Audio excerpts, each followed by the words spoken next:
அஸ்ஸலாமு அலைக்கும். Hi guys, இன்னைக்கு பார்த்தீங்கன்னா சூப்பரான ஒரு கத்திரிக்காய் கட்லா எப்படி செய்யலான்னு பார்க்கலாம். இது ஹோட்டல் ஸ்டைலில் செய்கிற மாதிரி செஞ்சுருக்கேன். இதுக்கு நல்லா பேனில் ஆயில் சேர்த்துட்டு நல்லா கத்திரிக்காயை ஃப்ரை பண்ணி எடுத்துக்கலாம். நெக்ஸ்ட்டு பார்த்தீங்கன்னா கடுகு, மிளகு, கருவேப்பிலை, பச்சை மிளகாய், ஆனியன் எல்லாம் சேர்த்துக்கலாம். இதுக்கு 2 தக்காளி கட் பண்ணி சேர்த்துக்கலாம். சேர்த்துட்டு நல்லா மிக்ஸ் கொடுத்துக்கலாம். இதுக்கு தேவையான அளவு உப்பு சேர்த்துக்கலாம். நெக்ஸ்ட்டு பார்த்தீங்கன்னா 1 ஸ்பூன் இஞ்சி பூண்டு பேஸ்ட்டு சேர்த்துக்கலாம். இப்போ மஞ்சள் தூள், மல்லித்தூள், மிளகாய்த்தூள்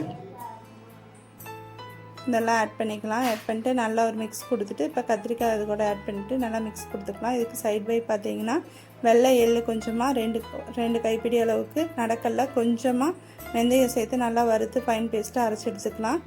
இப்போ அது கூட அதுக்கு ஆட் பண்ணிக்கலாம். இப்போ நல்லா ஒரு பவுல் அளவுக்கு புளி சேர்த்துட்டு நல்லா மூடி வச்சுட்டு சூப்பரான கத்திரிக்காய் கட்லா ரெடி.